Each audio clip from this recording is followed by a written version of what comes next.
All right, good morning, everybody. This is the Fantasy Sports Boss here to discuss what was a devastating day of injuries across the fantasy football landscape, highlighted or low-lighted, I should say, with the fractured fibula that will put out Houston Texans' insanely productive rookie Tank Dell for the remainder of the season. Already with Armageddon in full swing this week, options were slim. So key guys going down all over the place yesterday just threw everything into chaos. But obviously, we start with Tank Dell. And, again, we just can't have anything nice in fantasy football. Tank Dell, one of the best stories of the entire season, just truly an explosive Tyreek Hill-like player. Short in stature, but a true game breaker.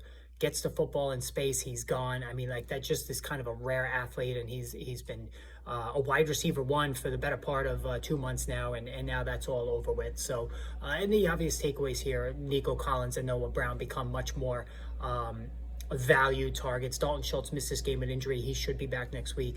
But Noah Brown is going to be a popular waiver wire ad this week if anybody did wind up cutting him coming into this week there. But again, Tank Dell, just a devastating loss for the playoffs beckoning. Kenny Pickett, ankle procedure.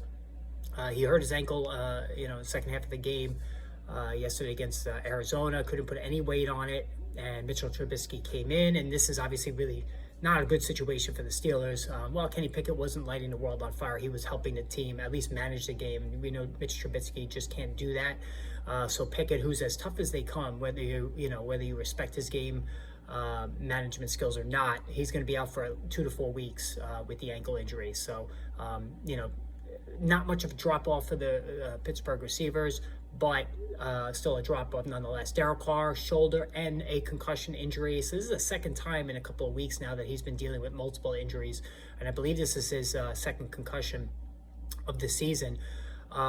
So does he play next week? I mean, Derek Carr is another one. Always plays, always seems to suit up. And honestly, if you're a Chris Olave owner, you'd rather have Jameis Winston in there, because Jameis Winston at least is more aggressive getting the ball downfield, and he's more accurate than Derek Carr, who looks a shell of his former self. Not that he was ever great in the first place, but at least with the Raiders too, he was able to get the ball down the field to Devontae Adams. That is not part of his game anymore, and it's startling, the drop off from last season to this season. But Jameis Winston will definitely unlock more of Chris Olave going forward if that's the case. And honestly, I do think it makes the Saints better just to have Winston in there anyway. I know they have a lot of money invested in Carr, but Winston looks to be the better option. Ramondre Stevenson, got to keep an eye on this one. He's going to get, I believe, an MRI today. X-rays were negative. MRI on tap today to determine the extent of his ankle injury. Ezekiel Elliott is to play going forward. He could be okay as a low-end running back too, probably like in an A.J. Dillon mode at this stage of his career. But Ramondre Stevenson put a big hurting on his owners going out very early in that game. Just a pathetic shutout defeat against the Chargers. And the Chargers shouldn't be proud of barely scoring any points in this game as well.